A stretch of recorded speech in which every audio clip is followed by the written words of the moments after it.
All right, so to get us kicked off, this is our student Q&A. If you are a family member or guest of a student, you are in the right spot. If you are a student, you need to be heading to academic advising on your personalized website. To let you know a little bit, my name is Molly Zenz. I'm the marketing and web coordinator in the orientation office, and I'm excited to be joined by three TOPAs right now who are going to introduce themselves.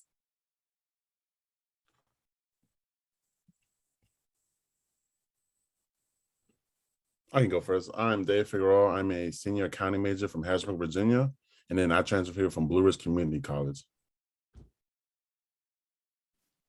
Hi, my name is Claire. I use she, her, hers pronouns. I'm a senior communications major from Smithfield, Virginia. I'm a transfer orientation peer advisor who transferred from Tidewater Community College. Hi, everyone. My name is Sydney Kaufman. I use she, her, hers pronouns. I'm a senior religion major from Fredericksburg, Virginia. I'm a transfer orientation peer advisor, and I transferred from Christopher Newport University. Wonderful. Thank you all for being here.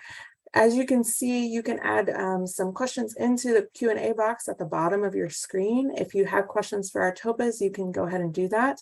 While you are thinking about things that you want to know about being able to support your student, I'm going to have each of them explain a little bit about how the academics and social life is different here at JMU than their previous institution, and then maybe a little bit about how their families or their support system supported them during their first semester. And we're going to start with Claire. So my both kind of everything was different. I came from community college. All my classes were online, so coming to JMU was very intimidating to me because a lot of, especially the intro classes into my major, are a lot bigger. It's a lot more work than my previous institution had. But my advisors were really, really helpful throughout that whole process. I would go to office hours if I had any questions, which is kind of a big adjustment because I never had to do that when I was at community college. So kind of getting over my pride in that sense of doing what's best for me academically was really important to do. Socially, I found a lot of my friends through the orientation process. During my Springboard and weeks of welcome, I met a lot of my friends that way, going to different events that orientation and just the campus in general holds was really, really helpful to me. I was able to get involved in those ways. Great. David, what you got? So just like Claire, it's a different like social setting because for me, community college was more like get in, get your classes in, make your plans for what you're doing after community college. Since I've transferred here to JMU, it's more about a lot of different coursework, a lot more coursework, but it's also like getting involved on campus. Like as soon as I got here, I got involved in a lot of things that I felt like NAACP and a bunch of other organizations that I wanted to be a part of, and that's kind of taken over my identity here at JMU. Compared to community college, which is more like there are some stuff, but it's not like here. It's not like a four-year institution where they have all the other more resources to do more orgs. And the support system, I come from a unique background. I had to do this whole college thing on my own. So I had to do the research. I had to figure out everything. I had to find out how to get the funds for everything. But my parents, they could if they knew how to, they would. First generation, so it's hard. But they did check on me once in a while, like making sure I was okay mentally, because it does take a lot out of you, especially your first semester. So I did have that, but it happens. You just got to keep looking for your community here at JMU and finding like those group of people from faculty to, other students to help you, keep pushing forward. Great. Sydney, what about you? How did academics and social life differ from where you were previously? So I have a little bit of a different experience than Claire and David did. I transferred from a four-year institution. I transferred from Christopher Newport University still in Virginia, but it's a much smaller school. It's about 5,000 students, where at JMU we sit at about 20,000 students. So much bigger difference, especially community and just kind of school, like campus life-wise. I had the issue where I thought I had it figured out when I came to campus because I came from a four-year institution. Did not have it figured out. But professors were super, super supportive. At my old institution, I never really had to talk to my professors. So similarly to Claire, I did have to get over that pride of it is okay to talk to my professors and it's okay to not know the answers, and they're there to help you. group wise and like social wise, I came in affiliated with a Greek organization. So I kind of came in with like kind of a new support system. And my friends in that organization were super, super welcoming. But coming in, it was very difficult where I thought I would have this entire group, but realizing the school is much bigger. Support wise from my mom, I think the greatest thing she ever did for me was give me grace, because I really, really thought I had it figured out and I just didn't, and my grades tanked my first semester. And the greatest thing she had for me was that I came home for Christmas and she looked at me and she was just like, you know what, you live and you learn. The best thing you can do is we sat down and she helped me figure out what mistakes I made, and maybe the best ways that we could correct them and anything that she could do. So instead of kind of letting me go on my own a little bit, she was there and she texted me whenever, like, she was like, what are you doing? I know you have a big paper coming up. And just, she kind of helped me a little more accountable until I was able to kind of hold myself more accountable, and found group with orientation to help me be a little bit more independent at a bigger school. Hey, Claire, what about your support system at home or with professors or anything? What does that look like for you? So I'm really fortunate that my parents were super supportive of me. Coming here, I was the third child to come to college that they had. So they kind of had it, by the time they got to me, they're like, cool, we got to figure it out. Like, we know how this works.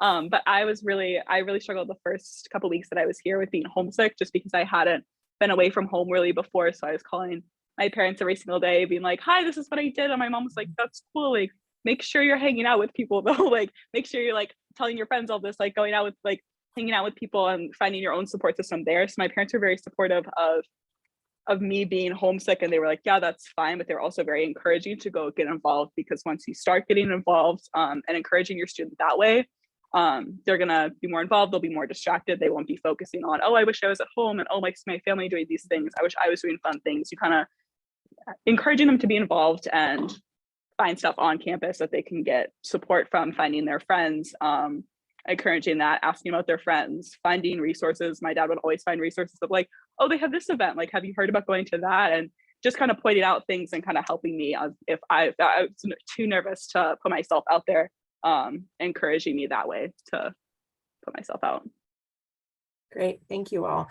Again, if you all have any questions, please go ahead and put those in the Q&A so that we are able to answer those questions live. As we are waiting for things to filter in, I'm curious, what resource is your number one thing that you recommend people utilize, and maybe an underknown resource that you don't know that a lot of students use, and that really is a great piece of JMU. David, you shook your head, so that tells me you know something right now. What is it? The Writing Center. I especially the way I talk is very like improper sometimes, and sometimes I type like that. So the Writing Center helps me with my grammar, especially when it comes to like papers and like higher education stuff I do. It helps me a lot because it gets me like, okay, I'm writing the way I talk sometimes, and that's not a good thing. You gotta sound professional, and I love it. They're super nice. They sit you down and they explain, like, they just don't tell you what to do. They explain why this works better or this sounds better. I like it. I think, especially when you're coming in, it's just a better way to, get in a good habit of getting, like, the resources are here, so why not use them? Writing Center is my favorite.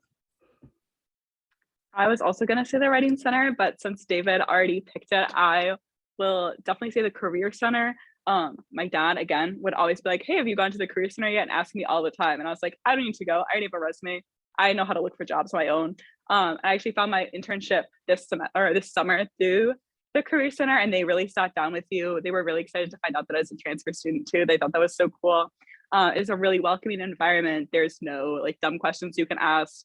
I really was like, oh, I don't want to ask them this because I'm gonna sound unprepared or like I don't understand. But they'll really sit you down and go through your whole, like, we sat down and went through my whole resume. They'll write like kind of just go through that whole process of like, here's what you can do, and like encouraging you to put like classwork that I had never thought would go on a resume. She was like, no, that's a really great thing that you should put on there, and able to like point out what you can fix, and just in a really encouraging, positive way. So that's definitely one of my favorite resources.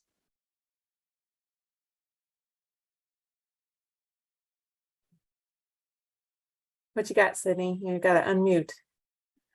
I'm going to be entirely honest. I really didn't make much of an effort to get involved with resources. Especially my first semester on campus. Second semester, I kind of started to figure it out, but mainly the biggest resource that I ended up using was my professors themselves.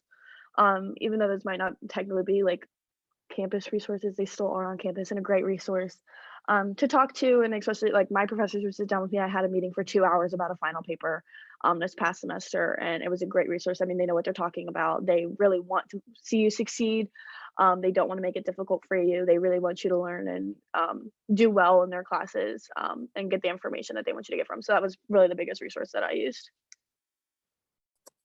Sydney, you mentioned professors, and a lot of our professors also double as advisors. Tell me about your relationship with your advisor and how enrolling in classes looks like, especially since you are a transfer student. And we're going to start with Claire. So I started my first semester for the communications program. You have to apply. So you spend your whole first semester in a class as kind of like your intro. And once at the end of that semester, you'll know if you get in or not. So my advisor was different my first semester. I didn't really have that much of a relationship with them. I didn't really reach out to them. I kind of was like, hey, what classes can I take? She gave me some general information over an email, and that was it. And then this past semester in the spring, I got my new advisor. And I was very nervous about it because he doesn't teach within my direct concentration within my major. So I wasn't sure how that was going to work, but it actually ended up really benefiting me because he wasn't as comfortable with the information. So he would double check everything he told me because I was really concerned about graduating on time and getting all of my credits in. So he really sat down. We sat for probably like 45 minutes going over my last 2 semesters, just planning out what I can take, what's available. He was super, super nice. Every single day he would like email me during that process and be like, hey, did you get your classes? Were you able to enroll for this? Do you have any questions about that? Like very, very thorough, which I really, really appreciated. So advisors, although I don't have him as a direct professor, he was still super helpful. Sydney, you want to go? So kind of like Claire, I changed advisors between my first semester and my second semester. Except I went in with one semester that was provided to me, that was kind of given to me by the school based on my major. And then halfway through the spring semester, I was sitting in class with the department head for the religion department. And he was amazing. I talked to him so often. I really sat down with him a lot, and just I went to him for my schedule before I went to my advisor, and he looked at me and he's like, am I not your advisor? And I was like, no, it's this other professor in the department. And so he actually opened up to me and was like, I would be more than welcome to be your advisor and sit and be able to do this with you and sit down, since you seem to have a better relationship with me than the other advisor that I had. So to me, that was honestly, it meant a lot that he recognized that I had a better relationship with him and we were getting more done than I was with my other advisor. And he opened that up to me and made it aware to me that that was the ability to change advisors. And so I have a great schedule this coming semester. I was able to talk to him about future plans. Just kind of, he lines up better with the job field that I'm looking at going into than my other advisor did. So he's been helping me look at different grad school opportunities.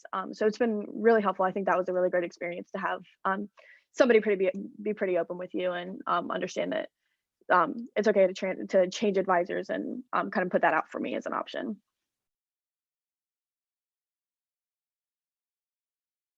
David, you want to talk about your advisor and enrolling in classes? Yeah, so just like they said, the only difference for me, I had my whole career at JMU planned out. First thing we did as advising, as like accountants love spreadsheets, so we had a spreadsheet from the first day I got here all the way till potentially even doing grad school. So I have had that since day one, and then make tweaks. And we have a good relationship. She emails us. I had 2 advisors. I had one advisor when I transferred, transfer advisor. And then once I made it past a point in the program, then I got my major accounting advisor. And then, yeah, I love my advisors. We got all our stuff good. Straight to the point. That's what we do. But she's a great lady. So a lot of our transfer students come in with a lot of credits, either from community college or other 4-year institution. And sometimes they're ready to jump into their major level classes and 300, 400 level classes. Claire, you mentioned internships and whatnot. How do you balance being a new Duke and understanding the new place that you're in while also starting some of those higher level classes? David, you want to start that one off? Yeah, take your time. You're gonna have time for everything. Like my dad says, there's a time for everything. You want to get you know yourself better, but at the same time, you want to make sure that you have time for everything. You have time to study, you have time to this. So what I always tell the transfer students coming in, that first semester, you may not want to get involved right away. You might want to see what you're interested and get on email list and then see how that first semester goes. And then when it comes to the spring semester, that's when you're more active and that's when you go to these things. That's what I always tell people, just because, new place, new start, new chapter. Build habits early on so you're good for the rest of the time you're here. Sydney, you have anything to add? I kind of take your time. I kind of jumped into a bunch of major related classes and upper level classes. I pulled a full schedule. And honestly, that was I would never, if I could change one thing about my transfer, if looking back last fall, I would tell myself to go ahead and take just take 12 credits, not take a full 15 credits, and just give myself that time to adjust to the coursework because it is very different.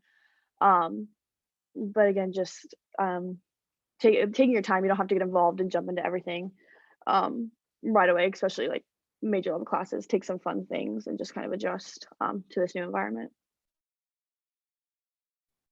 Claire, anything to add? Any tips for success?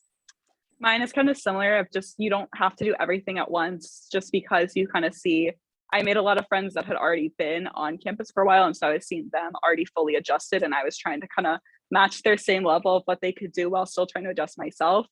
So that was something I was trying to just do everything all at once, get the full JMU experience within one semester. And that's really, it doesn't need to be that way. It kind of stresses yourself out, to be honest, but just making sure you set time for, like David was saying, you kind of schedule everything out of like, okay, I have this time for studying, I have this time to be by myself, I have this time to kind of do fun stuff, and just make sure you don't over schedule yourself with everything that you have going on. Those are all really great tips, everyone. We do have a question in the Q&A box. We try to be positive. We want JMU to be a wonderful place for new students and their families, but we do need to be real as well. So if we're going to be real, Sydney, you mentioned a little bit about what you would change as you're thinking about your time back as starting as a transfer student.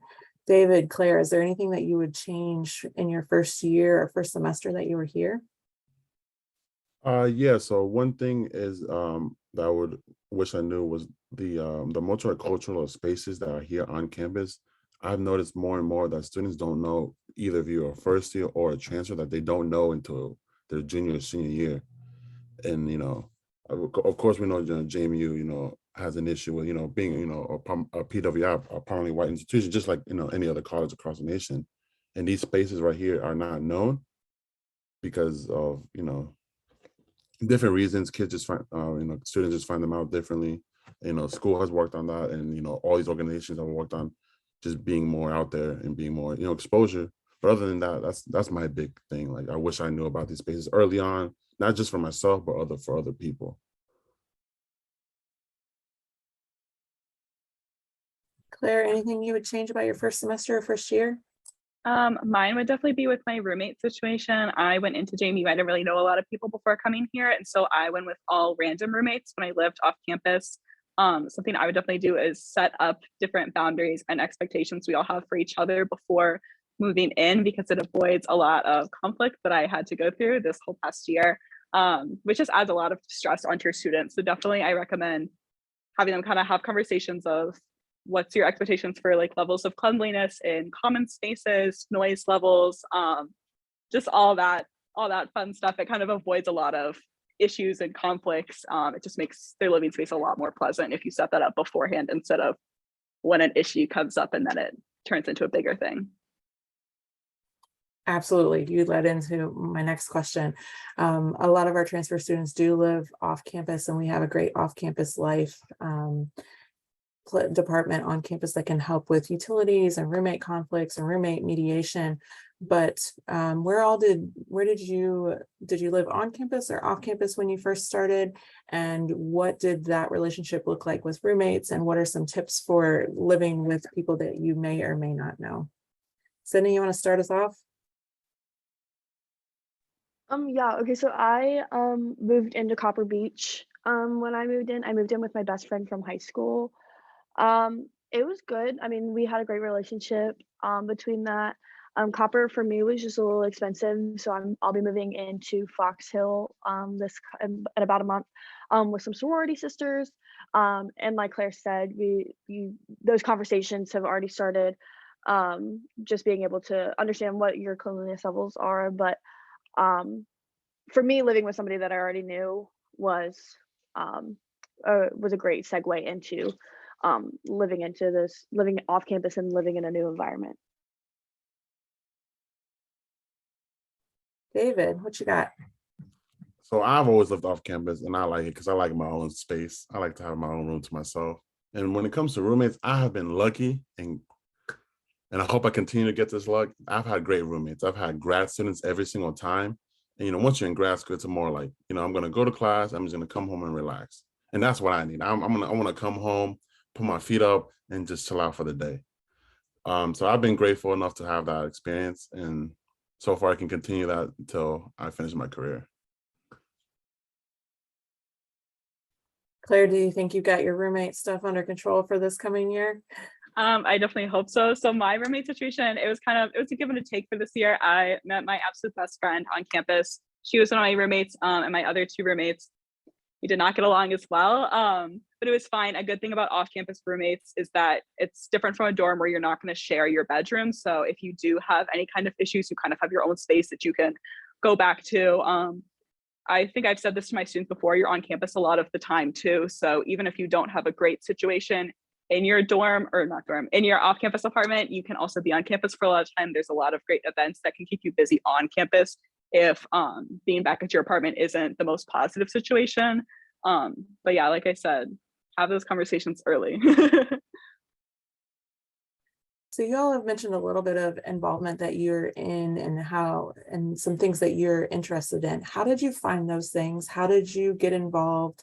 What are some tips that our families and guests can tell their students for this upcoming semester that, hey, maybe you should do that, or maybe you should go to Student Org Night? What is Student Org Night and what does that look like? David, you want to start that one? Being involved page, that's the first thing you gotta look at. It has all the organizations that we got on campus. That's what I looked at when I first came here, because like we do have student org night, which is usually the first Friday when we come back.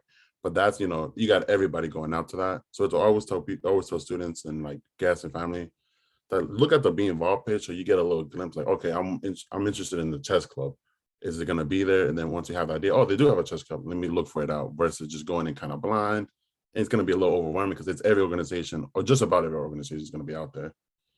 And then just walking around campus, being in the Student Success Center, you see a bunch of organizations. Just walking around campus, you see a bunch of organizations doing charity work, doing community service, and Warner, and like in the Commons and the Quad and all these places. So that's also another place, especially me, that's where I got involved. In my fraternity, that's where I got involved. And then the ACP, just walking around CMIS, which is our Center Cultural Center here at JMU. So that's how I got involved personally, was being involved and just walking around campus and seeing everything. Sydney, you mentioned you're in a sorority. Are there other things that you're involved in? And then how did you transfer from CNU as a sorority sister, and how did that work? Yeah, so I went through recruitment at Christopher Newport University and was lucky enough to have a chapter here at James Madison. So when I decided to transfer, I was able to transfer my affiliation over and continue in my sorority. That process is really different between each nationals. What they decided that was really easy. It was kind of paperwork that I was just in contact with the president of my chapter here, and we were able to figure that out. That was honestly really nice because I came in, and even though I didn't know anybody, I still had a group of people that I knew had similar interests as me and similar values. So that was really helpful. I went in with the mentality that I knew this might be kind of negative, but I knew I was only going to be here for 2 years. So in my brain, I also didn't see the point in getting involved in 17 million clubs because I knew I wasn't going to be here for the entire 4 years. So in my brain, I kind of sat down and I said, let me join like 2 or 3 things and give my all into those 2 or 3 things. And so I obviously had my sorority that I was involved with in the fall. I took a job at UREC, which is the gym on campus. And then come spring, I saw openings for the transfer orientation peer advisor experience. And I didn't think I was going to do it. And then one night I had a dream that I should be in TOPA, and here I am. So that's kind of what I got involved in. And honestly, being involved in orientation has been the best experience of my life. It's given me a lot of friends. So I honestly rush orientation, 10 out of 10. But no, just for some people, if you have that mentality, I think sometimes it's nice to just get involved with 2 or 3 things, and not overwhelm yourself at organization, because like David said, it is a lot of organizations and it can be very overwhelming. So if you kind of use that Be Involved page, pick maybe 2 or 3 things that you think like, oh, I'm going to give my all, these are great things that I want to be involved in. It can make those experiences a little more intentional, and a little bit more like able to give more, you get more out of them in that sense. Claire, what about you? What are you involved in and how did you find those things? So I have 2 organizations that I am involved in. I'm on the executive board for the ASL Club, which is American Sign Language. And I'm also in JMU Give, which is a volunteer and environmentalist based group here. I went into Student Org-Night. I had like kind of a general idea of what I wanted to get involved in. So I would kind of like look down each row of like all of the different organizations and kind of see like, okay, they have something that's like kind of near what I want. So let me like go down this road. I'm like, oh, I don't really see anything I'm interested in. So I would just like walk right past it. So I would definitely say go to Student Org-Night with an open mind of maybe there is something that you might have missed on the Be Involved page or you hadn't heard about yet, that you could get information there too, but also you don't need to go up to every single organization and talk to them. There's just not enough time.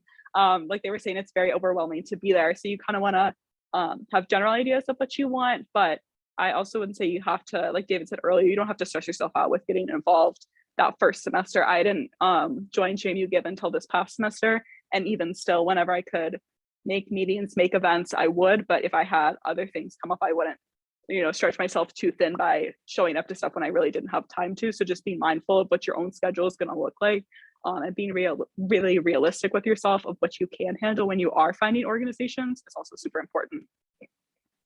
That's what I did. And I had a fun semester, but it was tiring because I love getting back. I love doing community service, but it gets to a point where you're just tired. And that's what happened to me when I transferred. So each of these clubs and orgs that our students are involved in also have a faculty or staff advisor. So in the event that your student gets involved in a club or org but realizes that's maybe not what they want to do, they can also talk to the org advisor to try to find something that better fits, or they can make connections. That leads me to my next question. What peer supports are available for you all? You all are TOPAs, but what does that mean? What does that mean for the students? How do you support our students, and what other peer supports are available for them? David, you want to start us out? Oh yeah, yeah, let me start. So for the reason why like I do this orientation, like I never thought I was gonna do orientation, but it turned out to be my favorite thing in the world. Like it's for me being able to give back to students in my similar shoes, in my I'm same community college or just another 4-year, and then add that I get a chance to help students of minorities and people who look like me. On top of that, I can't ask for anything better. And that's just one resource we have. We have several resources here on campus. We have I can't even name them all. We have, you can start with the counseling center, which is, faculty, and you got students who are involved in that too, who talk to you. It's so many. I can't even name them all right now.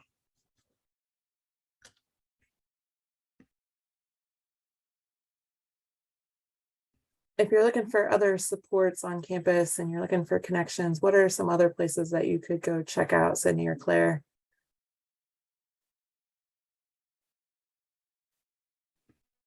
Can you kind of elaborate on what you mean by that? Like, are you saying like academic help or more like social help? Yeah, so if you just don't really know where to turn and you're looking to make connections on campus, where would you go? I think about the Dean of Students office. I think about UREC and being mentally and physically well. Sydney, you mentioned that you work at UREC. So what can you tell us about UREC? So I work in the member services department at UREC. So basically when you walk into UREC, I sit there at 5 o'clock in the morning. I'm like, oh my gosh, hi guys, have a great workout. But It's a really great opportunity. They have a lot of resources there. It's massive. We hear a lot of people say that they're never going to have a gym membership at a gym as nice as UREC is. So basically, I mean, it's got a full weight room, a full cardio deck, a full 25-meter pool, and a spa and a sauna. So there's basic kind of gym things that a lot of gyms have. But we do have an adventure center which offers a rock climbing wall, but it also offers equipment to use outside if your student really enjoys being outside in nature. They have kayaks that they'll rent out, which are all free with your Jack card and a student membership.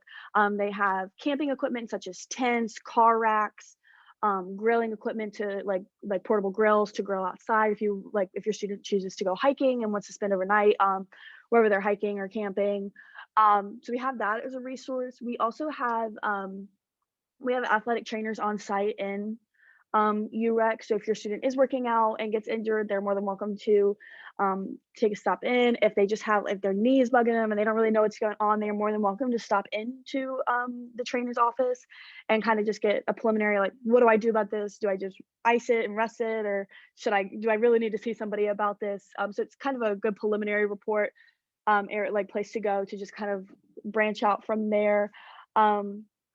Also, we offer group exercise classes. We offer different just like educational classes. They have a demonstration kitchen. So if your student wants to learn how to cook more things, they offer those. If your student has dietary restrictions or chooses to be vegan or vegetarian, we offer meals like demonstrations on cooking vegetarian or vegan meals or meals with dietary restrictions. So if your student wants to learn how to be more independent in cooking, since we offer a lot of things like that. I know for me coming up, they email everyone around their 21st birthday and how to safely plan a 21st birthday and use those resources. 10 out of 10 would recommend. They give you a lot of free coupons to different businesses around Harrisonburg. So we offer a lot of different resources than one would expect to come from a gym. So I think it's a really great opportunity to make use of it. Plus, it's all free with your student membership. All right, we are running short on time, so I'm going to ask you one last question, then we're going to wrap up. What would be one thing that you would suggest our parents, our families, our students do in preparation for August? August is really soon. They're going to be here before we know it. What is one thing that you would say, make sure you do this before you get here to prepare for JMU? I can start. I would say don't put off your packing until the last minute. I was packing up my life like 2 days before I left for school. And my mom was yelling at me the whole time. She's like, why did you wait until the last minute to like buy all these things, pack up all your stuff, figure out what you need? So definitely make sure, even if your student doesn't have everything done super, super early, at least have a list of what they need, extra things they need to buy just so that they can be prepared and they aren't going to be stressing themselves out at the last minute.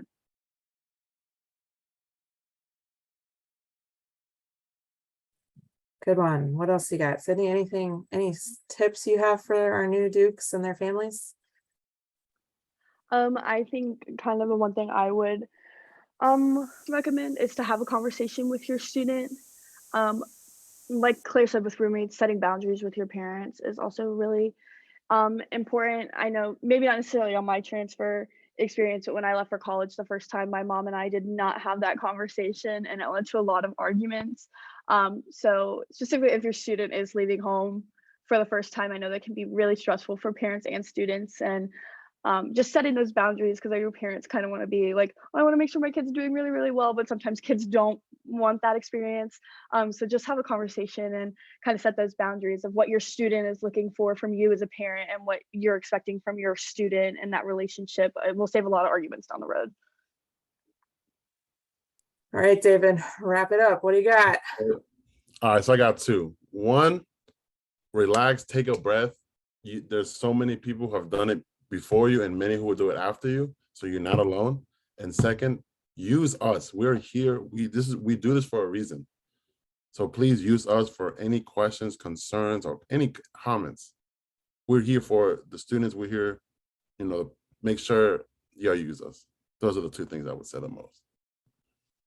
Well, I really want to thank Art you. and sorry, Art.